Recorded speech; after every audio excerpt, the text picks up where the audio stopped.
పెద్ద మాటలు. కానీ పిఠాపురంలో ఆయన నెగ్గాలంటే వర్మగారి ఆశీస్సులు ఉండాల్సిందే. వర్మగారికైనా తలంచి దండం పెట్టాల్సిందే.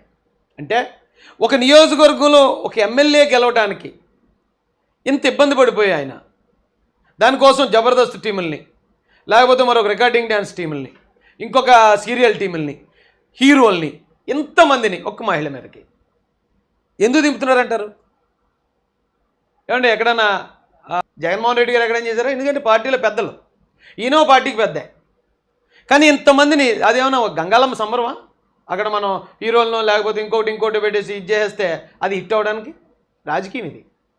నేను ఇంకొక సూటి ప్రశ్న అడిగి ఇది ముగిస్తాను ఈ వీడియో, కానీ కంటిన్యూగా మాట్లాడుతూనే ఉంటాను. ఎందుకు మాట్లాడుతున్నాను అనేది, జనసేన పార్టీ వచ్చి 10 సంవత్సరాలు అయింది.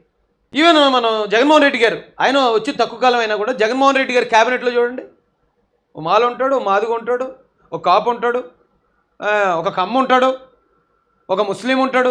ఇలా అన్ని వర్గాలకు సంబంధించి ఆయన క్యాబినెట్లో మినిస్టర్లుగా, ఉప ముఖ్యమంత్రులుగా ఉంటారు.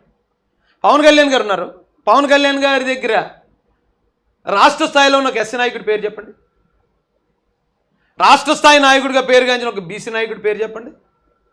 ఒక ముస్లిం నాయకుడు, ఒక క్రిస్టియన్ నాయకుడి పేరు ఏమండి ఎందుకు లేరు? ఆ పార్టీలో ఇంక ప్రజాస్వామ్యం ఏది? నిన్నగాక ఎప్పటి నుంచో పార్టీ కోసం పనిచేస్తున్న ఎంతోమంది జన సైనికులు కాదని నిన్నగాక మొన్న వచ్చిన రిటైర్ ఎంప్లాయీస్ని వాళ్ళని తీసుకొచ్చి ఎందుకు టికెట్లు ఇస్తున్నారు? అంటే ఇదంతా నిజాయితీతో చేస్తున్న పని.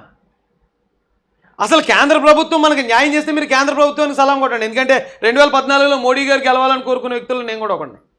ఆయన వస్తే దేశం ఏదో బాగుపడుతుందని. ఆయన వచ్చిన తర్వాత కూడా దేశం ఎలా అయిందో తెలుసు, అలాగే మన రాష్ట్రానికి అన్యాయం జరిగిందని తెలుసు. అయినా మనం ఆయనకి ఎందుకు సపోర్ట్ చేస్తున్నాం? కనీసం ఒక డిమాండ్ కూడా ఒక్క హామీ కూడా తీసుకోకుండా. నిజానికి